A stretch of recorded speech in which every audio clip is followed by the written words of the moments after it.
Hello viewers, অচ্যুতদার free coaching চ্যানেলে তোমাদের সকলকে স্বাগত জানাই। আজকের এই ভিডিওটিতে তোমরা যারা ক্যালকাটা ইউনিভার্সিটি সহ রাজ্যের বিভিন্ন বিশ্ববিদ্যালয় বিএ ইতিহাস অনার্সে বা পাশে বা জেনারেলে ফার্স্ট সেমিস্টারে পড়ছো, তোমাদের যে ডিএসসিসি 1 বা এমডিসি 1 বা এমএন 1 পেপারটি রয়েছে প্রাচীন ভারতের ইতিহাস, এই পেপারটির একটি গুরুত্বপূর্ণ ইম্পর্টেন্ট প্রশ্ন সেকেন্ড মডিউল থেকে সিন্ধু বা হরপ্পা সভ্যতার অধিবাসীদের অর্থনৈতিক জীবন কেমন ছিল এবং তাদের ধর্মীয় জীবন কেমন ছিল। এই দুটি দিক অর্থাৎ অর্থনৈতিক জীবন ও ধর্মীয় জীবন, এই দুটি দিক কেমন ছিল এই প্রশ্নটি বিশদে আলোচনা করব। আলোচনার শেষে উত্তরটি যে 20 নম্বর বা 10 নম্বরের যে অ্যান্সার, সেই অ্যান্সারটি আমি তোমাদের সামনে তুলে ধরবো।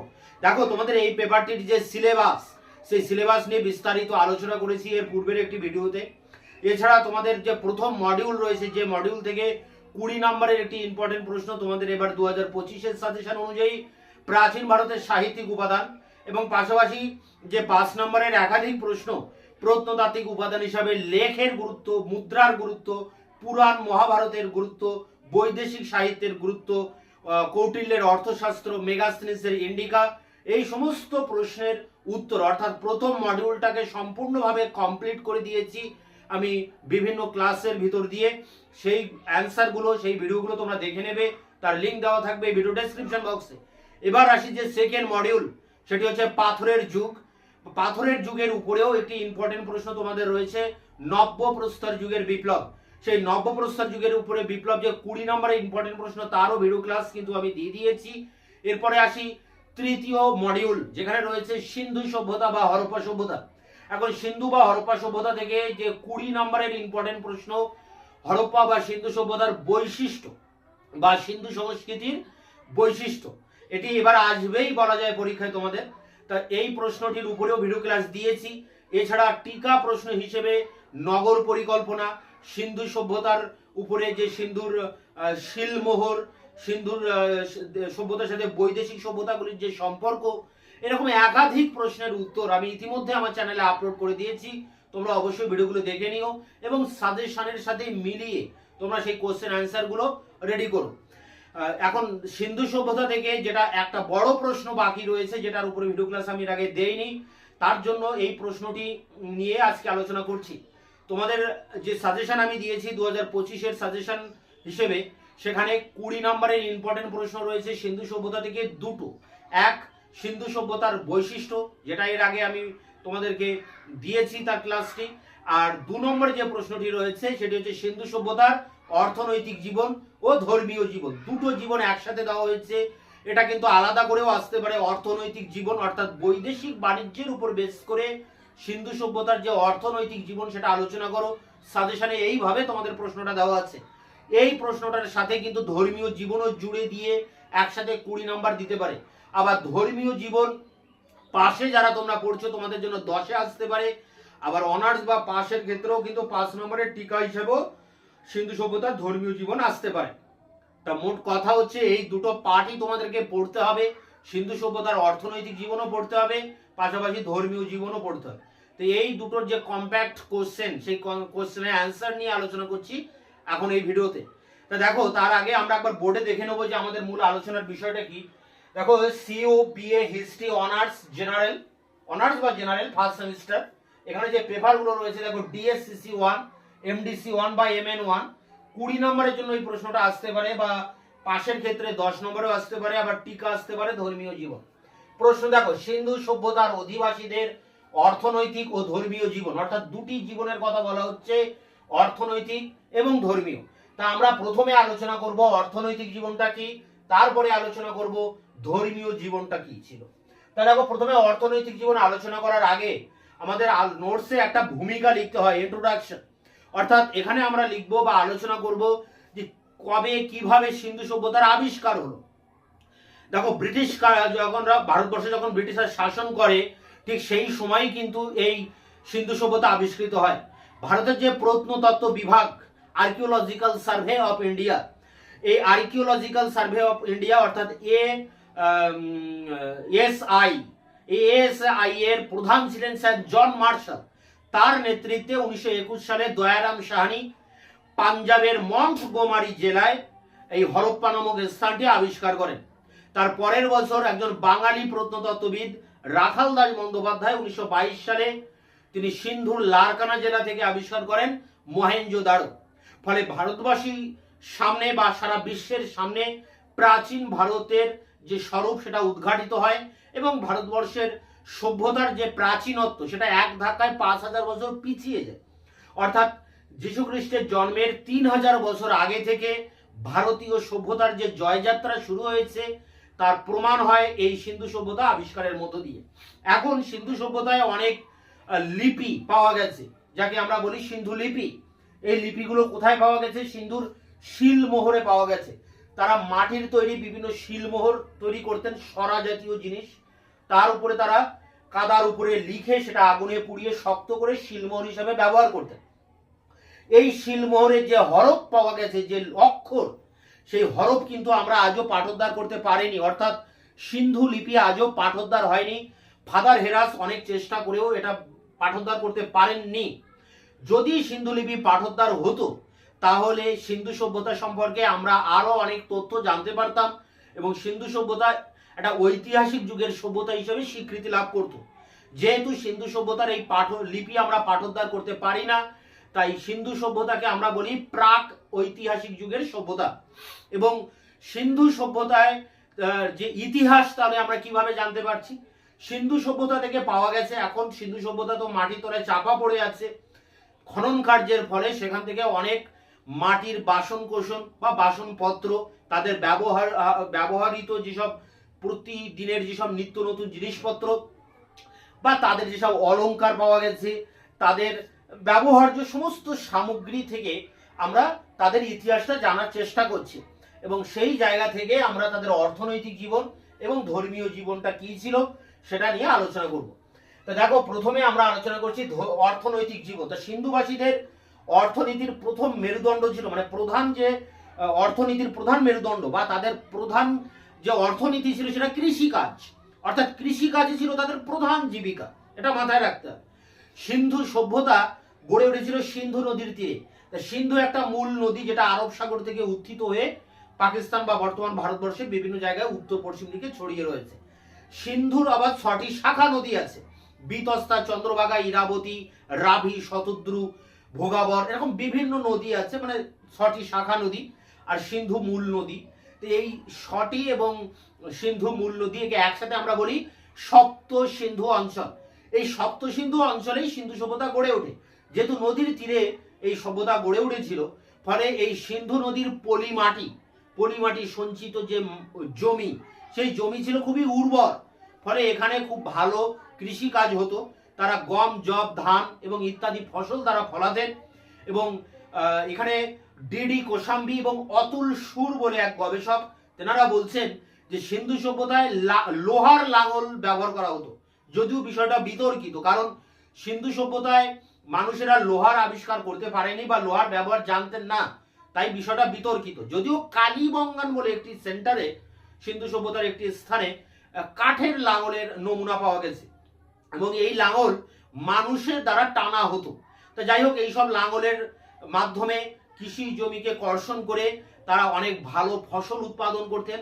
অর্থাৎ সিন্ধু সভ্যতার প্রধান মেরুদণ্ড ছিল, অর্থনীতির মেরুদণ্ড ছিল কিন্তু কৃষিকাজ। এবং এখানে হরপ্পা এবং মহেঞ্জোদারো এই দুটি জায়গায় বৃহৎ শস্যাগার পাওয়া গেছে। অর্থাৎ ফসল যেখানে সঞ্চিত করে রাখা হয় সেই শস্যাগার আবিষ্কৃত হয়েছে, যে শস্যাগারকে মার্টিমার হুইলার বলছেন আধুনিক কালের ব্যাংক। অর্থাৎ আধুনিক কালের ব্যাংকের সাথে এই শস্যাগারের তুলনা করা হয়েছে। তা যাই হোক, তাহলে একটা জিনিস পরিষ্কার যে সিন্ধু সভ্যতার অধিবাসীরা কিন্তু কৃষিকাজে পারদর্শী ছিলেন এবং তাদের কৃষিকাজই ছিল প্রধান জীবিকা। তারা খুব ভালো ফসল ফলাতেন এবং ধান চাষের যে নমুনা, সে নমুনাও পাওয়া গেছে। এছাড়া আরো অন্যান্য ফসল তারা ফলাতেন। এরপরে দেখো, পশুপালন। কৃষিকাজের পাশাপাশি তারা পশু পালনও করেছিলেন। খাদ্যের তাড়নায় বা মাংসের যোগানের জন্য তারা হাঁস, মুরগি, গরু, ছাগল, ভেড়া এরকম ইত্যাদি পশুকে তারা পোষ মানিয়েছিল। এছাড়া পণ্য পরিবহনের জন্য, অর্থাৎ মালপত্র এক জায়গা থেকে আরেক জায়গায় নিয়ে যাওয়ার জন্য তারা গাধা, উট, হাতি, বলদ, ষাঁড় এগুলোকে কিন্তু তারা পোষ মানিয়েছিল। এইসব পশুকে তারা পরিবহনের কাজে ব্যবহার করেছিল। এছাড়া কুকুর, বিড়ালকেও তারা কিন্তু পোষ মানিয়েছিল। তা পশুপালন ছিল এই। এরপরে দেখো, শিল্প কিন্তু অনেক প্রকারের শিল্প ছিল। প্রথমে ছিল বয়ন শিল্প। সিন্ধু সভ্যতায় খুব উন্নত মানের তুলো পাওয়া গিয়েছিল, খুব মানে ভালো তুলোর চাষ হতো, এবং এই তুলো থেকে তারা সুতি বস্ত্র তৈরি করত, এবং এই সুতি বস্ত্র তারা পশ্চিম এশিয়ায় তারা রপ্তানি করত, অর্থাৎ তারা বাণিজ্য করত। সিন্ধু সভ্যতা থেকে যে জিনিস তারা বিদেশে গিয়ে বিক্রি করত তার মধ্যে এই বস্ত্র ছিল কিন্তু প্রধান। অর্থাৎ তারা এই সুতি বস্ত্র তৈরি করত। এবং মহেঞ্জোদারোতে একটা শিলমোহর পাওয়া গেছে, যে শিলমোহরে একজন ব্যক্তিকে সূচি কর্ম করতে দেখা গেছে। তাহলে একটা প্রমাণ পাওয়া যাচ্ছে যে তারা কিন্তু এই বস্ত্র বয়ন করতে পারত, এবং বস্ত্র বয়ন তাদের প্রধান শিল্প ছিল।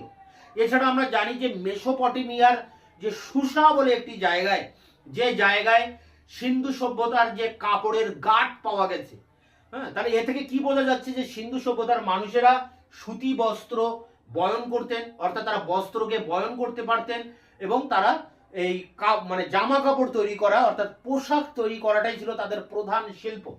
মৃৎ শিল্প সিন্ধুবাসীদের একটা প্রধান জীবিকা ছিল, এই বা অন্যতম একটা শিল্প ছিল মৃৎ শিল্প, অর্থাৎ মাটির তৈরি বিভিন্ন জিনিসপত্র তারা তৈরি করতেন। তারা কুমোরের চাকার সাহায্যে বিভিন্ন মাটির পাত্র, হ্যাঁ, বাচ্চা বা শিশুদের খেলনা, এরকম বা পুতুল, বিভিন্ন ধরনের পুতুল, মাটির মূর্তি, এগুলোকে তারা তৈরি করতেন, এগুলোকে আগুনে পুড়িয়ে শক্ত করতেন, এগুলোর গায়ে কিন্তু বিভিন্ন ধরনের নকশা আঁকতেন, এবং এগুলোর গায়ে বিভিন্ন ধরনের রঙও কিন্তু করা হতো, এবং খুব ভালো পালিশও করতেন এইসব মাটির পাত্রের গায়ে। এরপরে যদি দেখো প্রস্তর শিল্প, প্রস্তর মানে পাথর। তারা বিভিন্ন ধরনের পাথর, যেমন জেট পাথর, কর্নেলিয়ান পাথর, অ্যাজেট পাথর, লাপিস লাজুলি পাথর, এইসব পাথর দিয়ে তারা বিভিন্ন ধরনের অস্ত্র শস্ত্র তৈরি করতেন, এবং বিভিন্ন ধরনের মানে বাসনপত্র তারা কিন্তু এই পাথর দিয়ে তৈরি করেছিলেন। এরপরে দেখো ধাতু শিল্প।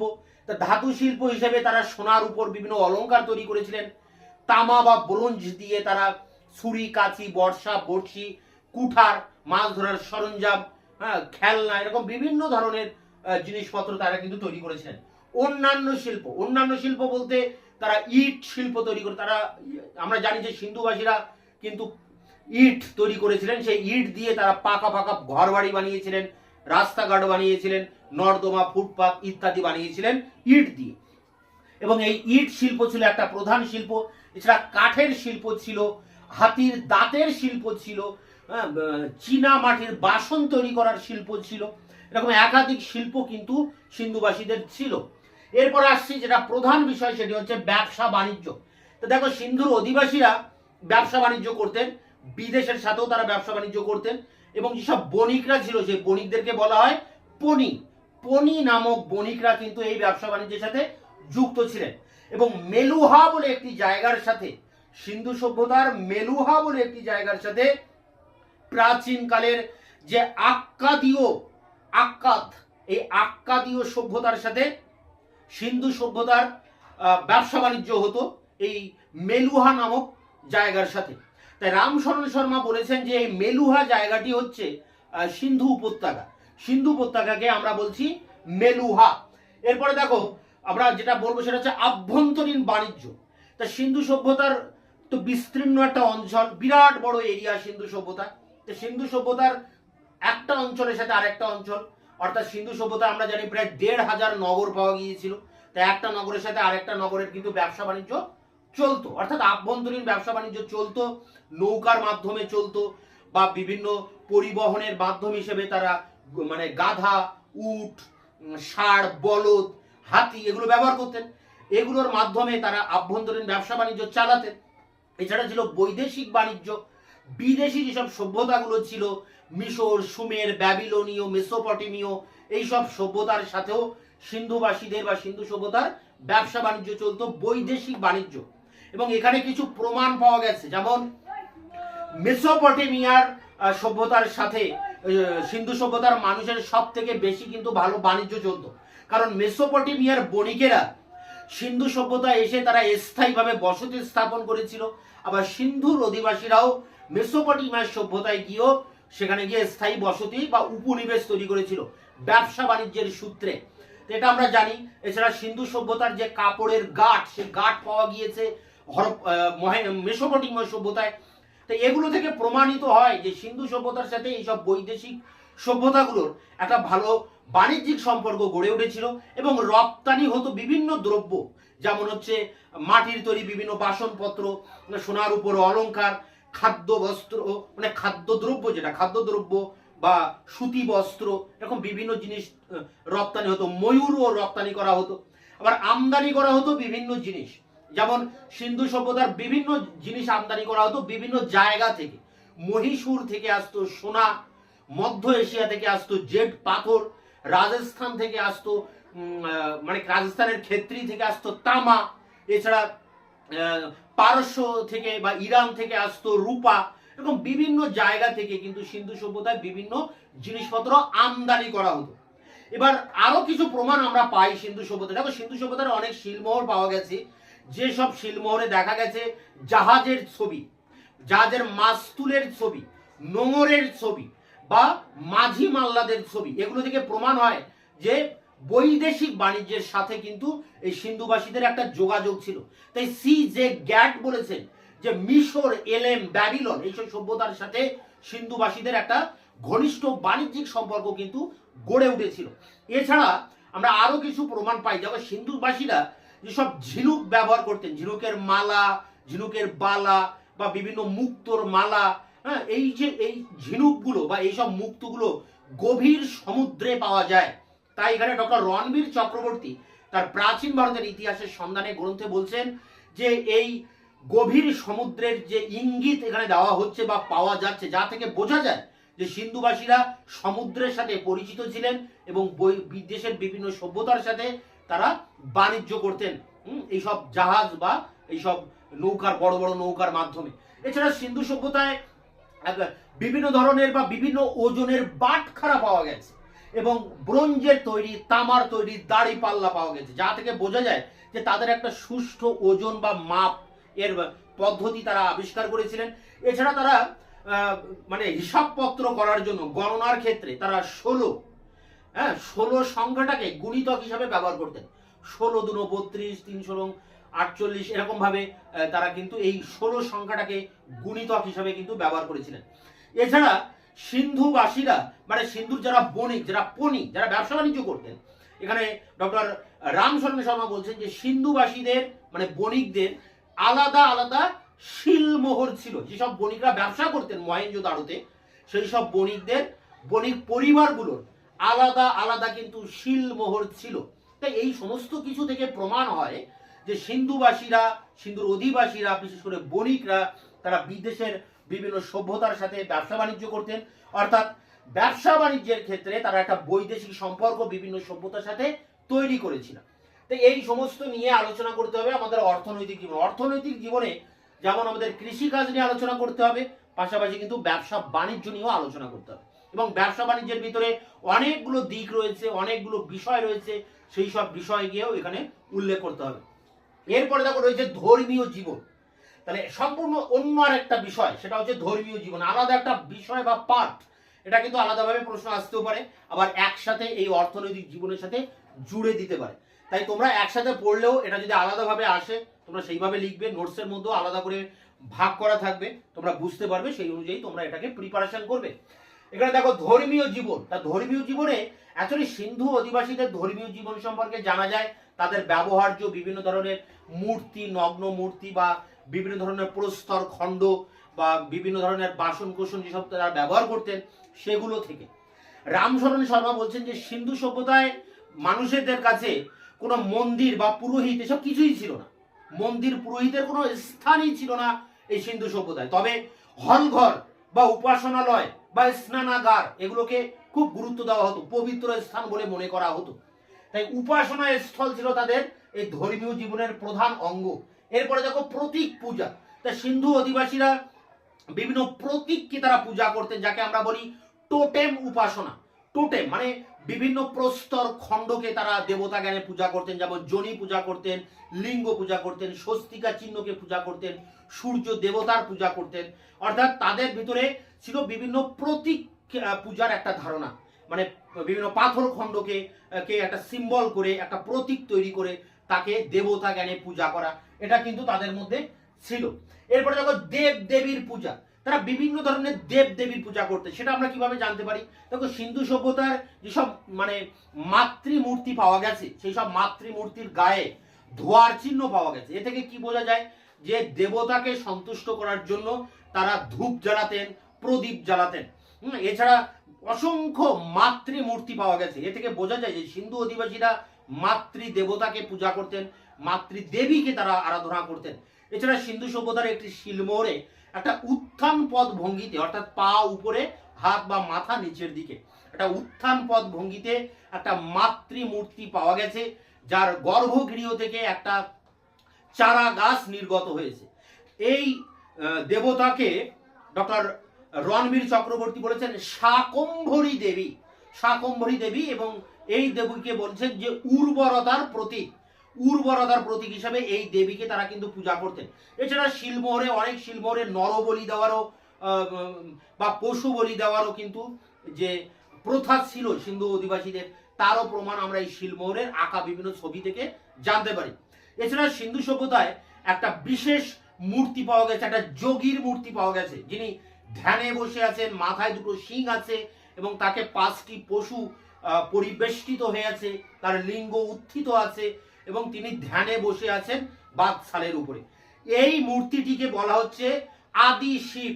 জন মার্শাল এই এই মানে মূর্তিটিকে বলছেন প্রোটো শিবা, অর্থাৎ আদি শিবের মূর্তি।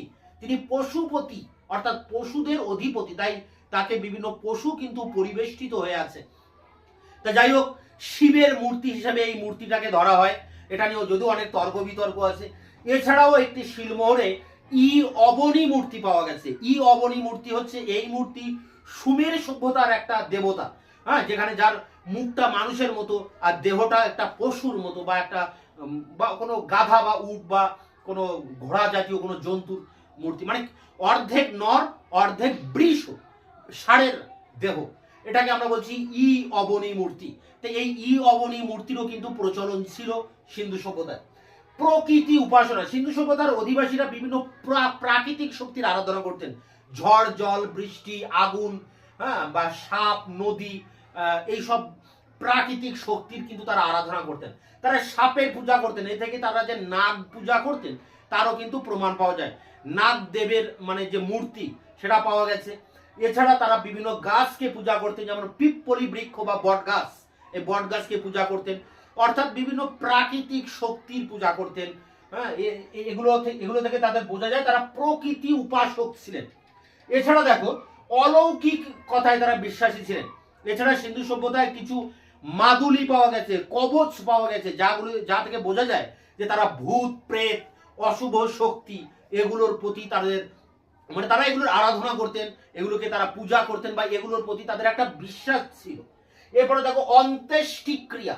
অন্ত্যেষ্টিক্রিয়া বলতে মানুষ মারা যাওয়ার পর তার যে শ্রাদ্ধ, শান্তি, মানে মৃত্যু পরবর্তী যেসব কাজকর্ম, তাকে আমরা বলি অন্ত্যেষ্টিক্রিয়া।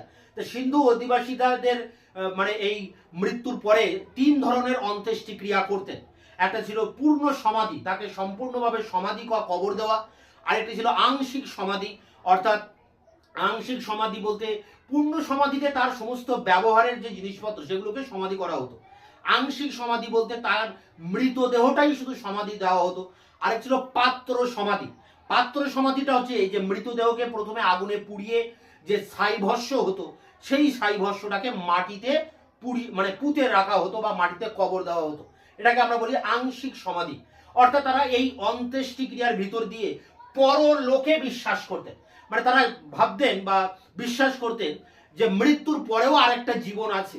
এই জন্য তারা কবরের সাথে তাদের ব্যবহারের সমস্ত জিনিসপত্র কবর দিতেন, কারণ তারা বিশ্বাস করতেন মৃত্যুর পরেও মানুষের আরো একটা জীবন আছে, অর্থাৎ পরলোকে তারা বিশ্বাস করতেন। তো এই ছিল ধর্মীয় জীবন, যে ধর্মীয় জীবনের ভিতরে এই সব বিষয়গুলোকেই তোমাদের আলোচনা করতে হবে। উপাসনায় স্থল, প্রতীক পূজা, দেব দেবীর পূজা, প্রকৃতি উপাসনা, অলৌকিক বিশ্বাস, অন্ত্যেষ্টিক্রিয়া এবং পরলোকে বিশ্বাস, এই বিষয়গুলো নিয়ে হচ্ছে ধর্মীয় জীবন। যদি আলাদা করে প্রশ্ন আসে ধর্মীয় জীবন টিকা দেয়, তাহলে এগুলোই লিখতে হবে। বা পাশে তোমরা যারা পড়ছো তোমরা জানো 10 নম্বরের দুটো প্রশ্ন তোমাদের থাকবে গ্রুপ বি তে। তো সেখানে যদি ধর্মীয় জীবন আসে সিন্ধু সভ্যতা, তাহলে এই পয়েন্টগুলোর উপরে বেস করে তোমরা 10 নম্বরে অ্যান্সার রেডি করবে।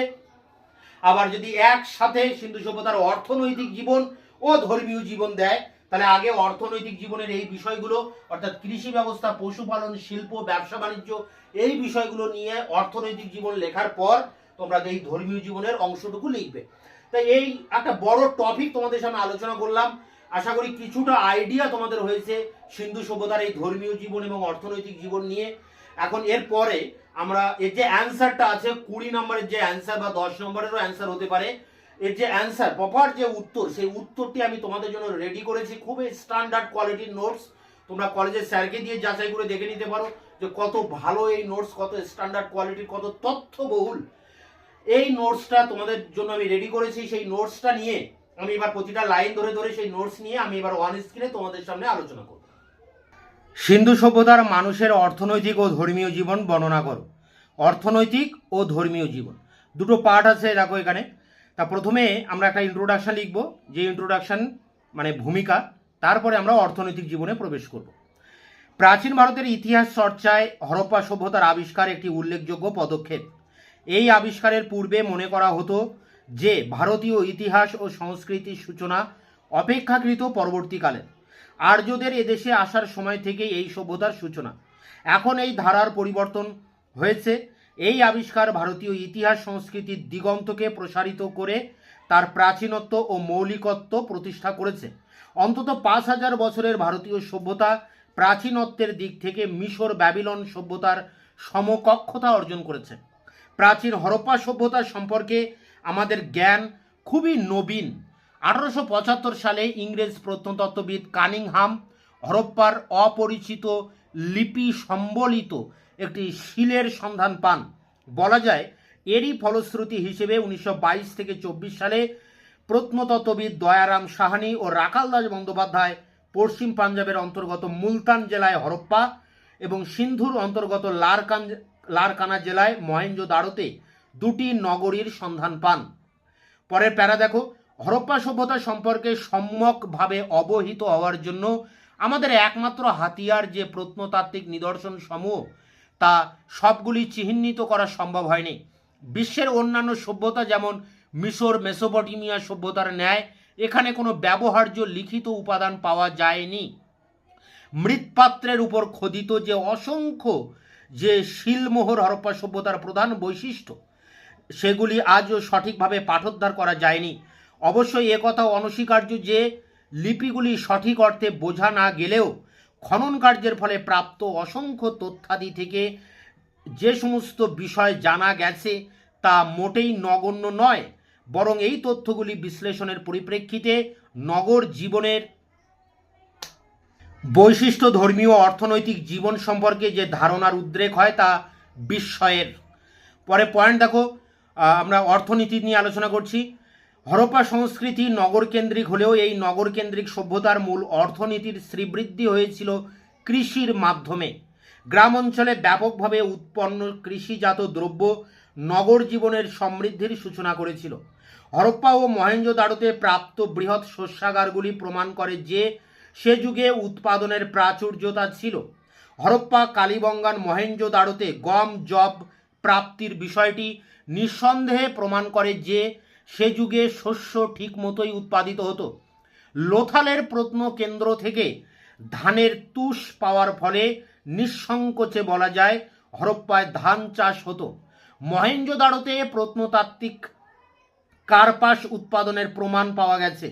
এছাড়া এখানে যে ছোলা, নানা ধরনের কলাই, সর্ষের চাষ হতো তারও নিদর্শন পাওয়া গেছে। জমিতে চাষ আবাদের জন্য জল কিভাবে ব্যবহৃত হতো সে সম্বন্ধে কোনো বর্ণনা না থাকলেও গর্ডন চাইল্ড বলেছেন বন্যার জলকে মিশর ব্যাবিলনের মতো নিয়ন্ত্রণ করে তাকে চাষের কাজে লাগানো হতো। পলি জমিতে জলসেচের ফলে যে কোনো কৃষিজাত ফসল ব্যাপক হারে উৎপন্ন হতো। বালুচিস্তান, আফগানিস্তানে এই রকম বাঁধ দিয়ে জল ধরে রাখার নিদর্শন পাওয়া গেছে। ডিডি কোশাম্বীর মতে এই যুগের মানুষেরা লাঙলের ব্যবহার জানত না, তারা চাষবাস করত নিড়ানির সাহায্যে। কিন্তু নিড়ানির সাহায্যে প্রচুর ফসল উৎপন্ন করা খুব কষ্টসাধ্য ব্যাপার। সাম্প্রতিককালে রাজস্থানের কালীবঙ্গানে একটি জমি চাষের পদ্ধতি থেকে প্রত্নতত্ত্ববিদরা এই সিদ্ধান্তে এসেছেন যে সেকালের মানুষেরা চাষ আবাদ করতে জানত। সুতরাং বলা যেতে পারে হরপ্পার অর্থনীতির মূল উৎস ছিল কৃষি। পরের প্যারা দেখো, এই প্যারাতে আমরা আলোচনা করব বাণিজ্য নিয়ে। হরপ্পা সভ্যতার অন্যতম প্রধান বৈশিষ্ট্য ছিল তার বাণিজ্য। কৃষি অর্থনীতির সঙ্গে বাণিজ্য যুক্ত হয়ে অর্থনীতিকে সমৃদ্ধতর করেছিল।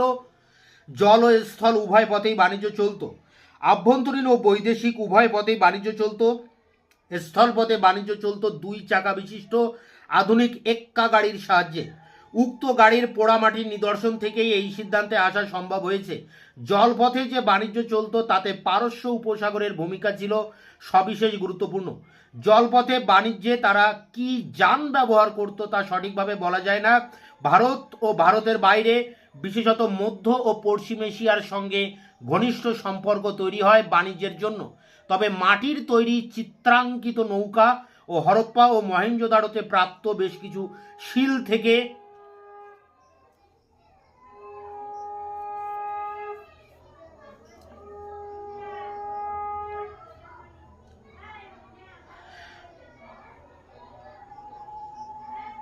হরপ্পা ও মহেঞ্জোদাড়োতে প্রাপ্ত বেশ কিছু শিলমোহর থেকে অনুমান করা যায় যে জলযান হিসেবে নৌকা ও জাহাজ ব্যবহার করা হতো। দেশের অন্যান্য অংশের সঙ্গে হরপ্পার বাণিজ্য চলত। ভারতের কাশ্মীর, মহীশূর, নীলগিরি অঞ্চল ছাড়াও দক্ষিণ ভারত থেকে মূল্যবান ধাতু আনা হতো। ভারতের বাইরে মিশর, ক্রিট, সর্বোপরি সুমার এর সঙ্গে বাণিজ্য সম্পর্ক সৃষ্টি হয়। মূল্যবান পাথর যেমন অ্যাজেট, কার্লেনিয়ান সৌরাষ্ট্র ও পশ্চিম ভারত থেকে এখানে আসতো। আফগানিস্তান ও পারস্য থেকে আসতো রূপা, লাপিস লাজুলির মতো নীলকান্ত মণি। মধ্য এশিয়া থেকে আসতো জেড পাথর। মুদ্রা ব্যবস্থা প্রচলিত না থাকলেও খুব সম্ভবত পণ্যই ছিল বিনিময়ের মাধ্যম। তবে কার্পাসজাত বস্ত্র ও নানা ধরনের জপ মালার গুটি ওই সব দেশে ভারত রপ্তানি করত। মানে ভারত বলতে এখানে সিন্ধু সভ্যতা রপ্তানি করত। প্যারা করে দেখো, বহির্ভারতের সঙ্গে হরপ্পার যে বাণিজ্য চলতো তার প্রমাণ পাওয়া গেছে প্রচুর শিলমোহর লিপি আবিষ্কারের ফলে। এদের মধ্যে সোনা, রূপা, ময়ূর, উন্নত মানের কাচ, মুক্ত হাতির দাঁতের চিরুনি আমদানি হতো। মেসোপটেমিয়ার সঙ্গে হরপ্পার বাণিজ্যিক লেনদেন হতো সমুদ্রপথে।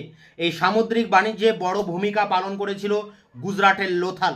এই লোথালে আবিষ্কৃত হয়েছে 710 ফুট লম্বা ও 150 ফুট চওড়া একটি বৃহৎ পোতাশ্রয় মানে বন্দর। সম্ভবত এটি ছিল এই যুগের প্রাচীনতম নিদর্শন। এমনকি বণিকেরা দলবদ্ধ হয়ে উটের পিঠে চেপে স্থলপথে বাণিজ্যে রত ছিল। এরপরে দেখো, কারিগরি শিল্পের উপরে পরের প্যারা। বাণিজ্যের সঙ্গে যুক্ত ছিল শিল্প। শিল্প বলতে মূলত এই আমলে কারিগরি শিল্পকে বোঝায়। পাথর ও ধাতু উভয়ই ব্যবহৃত হতো। হরপ্পা, মহেঞ্জোদাড়ো, কালীবঙ্গান, লোথাল প্রভৃতি শহরের উন্নত মানের ঘরবাড়ি, রাস্তাঘাট, নগর, দুর্গ, বৃহৎ স্নানাগার, সর্বোপরি জল নিকাশি ব্যবস্থার মধ্যে শিল্পের ছোঁয়া পাওয়া যায়। এছাড়াও মৃৎশিল্প ধাতু শিল্পে পারদর্শিতা অর্জন করে। এখানে সুতা কাটার টাকু পাওয়া গেছে। এখানে রঙের চৌবাচ্চা থেকে মনে হয় লোকেরা রঞ্জক কার্যে নিয়োজিত ছিল বা রত ছিলেন। সুতোর মিস্ত্রি, কুম্ভকার প্রভৃতি লোকজন নিজেদের কাজে দক্ষতা দেখিয়েছিলেন। মেসোপটেমিয়ার তুলনায় হরপ্পার জিনিসগুলি বেশি ভারী ছিল। বিচিত্র বর্ণের মৃৎশিল্প খুবই বিরল ছিল। মার্টিমার হুইলার বলেছেন, হরপ্পার মৃৎশিল্পের এই স্বকীয়তা মানে নিজস্বতা সমসাময়িক অন্য সংস্কৃতি থেকে হরপ্পাকে বিচ্ছিন্ন করেছিল। ইন্ডাস সিভিলাইজেশন মানে এই গ্রন্থে মার্টিমার হুইলার এই বক্তব্য রেখেছেন। প্যারা করে দেখো, সুতরাং হরপ্পা সভ্যতার অর্থনীতির বুনিয়াদ দাঁড়িয়েছিল মূলত কৃষির উপর। তারপরই বাণিজ্য অর্থনীতি এর পূর্ণতা দান করে। তাছাড়া বাণিজ্যের সঙ্গে যুক্ত শিল্পকর্ম অর্থনীতির ভিত্তিকে সুদৃঢ় করেছিল। সব দিক থেকে এই যুগের অর্থনীতি বেশ বলিষ্ঠতায় গড়ে ওঠে, আর যার ফলে দেশের মানুষের মধ্যে সচ্ছলতার ভাব ফুটে উঠেছিল। সবাই ছিল সুখী ও সমৃদ্ধ জীবনের অধিকারী। এবার সিন্ধু সভ্যতার ধর্ম ব্যবস্থা নিয়ে পরের যে পার্টটি আছে সেই পার্ট নিয়ে আলোচনা করছি। দেখো এখানে দেওয়া আছে, দেখো ধর্ম ব্যবস্থা। এই ধর্ম ব্যবস্থার উপরে এই অংশটি এরপরে আমরা আলোচনা করব। দেখো ধর্ম ব্যবস্থায় কি বলা হচ্ছে, হরপ্পা সভ্যতার মতো বিশাল সভ্যতার ধর্ম ব্যবস্থা কেমন ছিল? তৎকালীন মানুষ কিভাবে ধর্মীয় আচার অনুষ্ঠান পালন করত? কোন ধর্মে তারা বেশি আসক্ত ছিল? সে বিষয়ে স্বভাবতই আমাদের প্রশ্ন জাগে, কিন্তু এ ব্যাপারে তথ্য খুবই অপ্রতুল। তবে সমসাময়িক শিল ও নিদর্শন থেকে যে ধারণা করা যায় তার সাহায্যে একটা ধারণা গড়ে উঠেছে। এই অঞ্চলে মন্দিরের অস্তিত্ব ছিল কিনা সে সম্পর্কে ঐতিহাসিকদের মতভেদ আছে। অনেকে সেখানকার অট্টালিকাগুলিকে মন্দির রূপে গণ্য করেছেন। এল বাসাম এই মতের বিরুদ্ধে তীব্র আপত্তি তুলেছেন। তিনি বলেছেন, এগুলির মধ্যে কোনো মূর্তি পাওয়া যায়নি, অন্য কোনো ধর্মীয় চিহ্ন সিন্ধু সভ্যতায় পাওয়া যায়নি। সুতরাং হরপ্পা সংস্কৃতির ধর্ম সম্বন্ধে আমাদের জ্ঞান লাভ করতে হবে তৎকালীন শিলমোহর, নারী মূর্তি ও প্রস্তর মূর্তির উপর। প্যারা করে দেখো, সিন্ধু সভ্যতায় অর্ধনগ্ন দণ্ডায়মান অসংখ্য নারী মূর্তি পাওয়া গেছে। তা থেকে মনে করা যায় সেখানকার মানুষেরা মাতৃ পূজা করত। কোনো কোনো মূর্তির দেহে ধোয়া চিহ্ন দেখে মনে হয় যে দেবীকে প্রসন্ন করার জন্য তারা ধূপ বা প্রদীপ জ্বালাতো। হরপ্পার একটি শিল থেকে নরবলির আভাস পাওয়া যায়। এই মাতৃমূর্তি কুমারী না কোনো পুরুষ দেবতার পত্নী মনে করা হতো তা বলা যায় না। পুরুষ দেবতাদের মধ্যে যিনি প্রধান হলেন একটি শিলে, তাকে তিনটি মুখ, তিনি দীর্ঘ শিরভূষণে সজ্জিত, ঊর্ধ্বলিঙ্গ, উচ্চাসনে যোগাড়ূঢ় এবং পশু দ্বারা বেষ্টিত। এখানে পশুগুলোর নাম দেওয়া আছে দেখো ছোট করে, হস্তি, জলহস্তি, বাঘ, মহিষ, এই সব পশু দ্বারা তিনি বেষ্টিত। হিন্দু দেবতা শিবের সঙ্গে এই মূর্তির তুলনা করা হয়। মার্শাল এই মতের পক্ষে। আবার এল বাসাম, তোমরা এখানে ঐতিহাসিকদের নামের তলায় এরকমভাবে আন্ডারলাইন করবে অবশ্যই। এল বাসাম একে শিব না বলে আদি শিব বলে ব্যাখ্যা করেছেন। আধুনিক কালের অনেক প্রত্নতাত্ত্বিক ঐতিহাসিক এই মূর্তি যে শিবের তা অগ্রাহ্য করেছেন। এই দেবতার পূজা কেবল মূর্তির মাধ্যমে হতো না, পাশাপাশি লিঙ্গ পূজারও প্রচলন ছিল। অসংখ্য পাথরের বৃত্তাকার বস্তু যোনি পূজার ইঙ্গিত দেয়। শিলগুলিতে বিভিন্ন পশুর মূর্তি দেখে মনে হয় পশু পূজাও তাদের ধর্ম বিশ্বাসের অঙ্গ ছিল। কোনো কোনো পশুকে অবশ্য আবার দেবদেবীর বাহন মনে করা হতো। বৃক্ষ, অগ্নি, জল পূজার প্রচলন ছিল। নদী পূজার কোনো প্রত্যক্ষ প্রমাণ না থাকলেও আনুষ্ঠানিক স্নান যে ধর্মীয় জীবনের ক্ষেত্রে অপরিহার্য ছিল, বৃহৎ স্নানাগারটি তার প্রমাণ দেয়। হরপ্পার একটি শিলে নগ্ন নারী মূর্তি অঙ্কিত আছে। এই মূর্তিটির মাথা নিচের দিকে ও পা উপর দিকে উত্থিত ভঙ্গিতে অঙ্কিত। একটি চারা গাছ নারী মূর্তির গর্ভ থেকে নির্গত হয়েছে। মনে হয় পৃথিবীর অধিষ্ঠাত্রী দেবীর ইঙ্গিত তুলে ধরা হয়েছে। এই শিলটির বিপরীত দিকে একটি নারী মূর্তি, সামনে নরবলির চিত্র উপস্থিত। হরপ্পা ও মহেঞ্জোদারোতে মাতৃমূর্তিগুলিতে কোটি দেশে আবরণ ছাড়া বাকি অংশ আবরণহীনা এবং মাতৃত্ব সূচক অঙ্গ প্রত্যঙ্গগুলি প্রকটভাবে তুলে ধরা হয়েছে। অধ্যাপক নরেন্দ্রনাথ ভট্টাচার্য মনে করেন যে সামগ্রিকভাবে এই সমস্ত বিষয়গুলি দ্বারা এমন একটি ধর্মীয় ঐতিহ্যের সৃষ্টি হয়েছিল যাকে আদিম তান্ত্রিক ঐতিহ্যের সঙ্গে অভিন্ন বলে আখ্যা দেওয়া যেতে পারে। তো এই পর্যন্ত তোমরা লিখবে সিন্ধু সভ্যতার যে ধর্ম বা ধর্মীয় জীবন কেমন ছিল সেটি এই পর্যন্তই তোমরা আলোচনা করবে। তো এই ছিল সিন্ধু সভ্যতার অর্থনৈতিক জীবন ও ধর্মীয় জীবনের উপরে 20 নম্বরের কোশ্চেন অ্যান্সার তোমাদের সামনে আলোচনা করলাম। তোমরা এটি সংগ্রহ করে পরীক্ষার জন্য প্রস্তুতি নাও। তোমাদের এই পেপারটির অনেক প্রশ্নের উত্তর আমার চ্যানেলে আমি আপলোড করে দিয়েছি ইতিমধ্যে, তার লিঙ্ক দেওয়া থাকবে ভিডিও ডেসক্রিপশন বক্সে। তোমরা ডেসক্রিপশন বক্সটা দেখে নেবে, তাহলে বুঝতে পারবে কোন কোন প্রশ্নের উত্তরগুলি আমি ইতিমধ্যে তোমাদের জন্য প্রোভাইড করেছি। তোমাদের সাজেশনের অন্যান্য প্রশ্নের উত্তর নিয়ে খুব দ্রুত তোমাদের সামনে এসে আবার হাজির হচ্ছি। ততক্ষণে তোমরা চ্যানেলকে সাবস্ক্রাইব করে রাখবে, বন্ধুদের কাছে শেয়ার করবে, নিজেদের মতামত জানাবে কমেন্ট সেকশনে এবং ভিডিওটি ভালো লাগলে অবশ্যই একটা লাইক দেবে।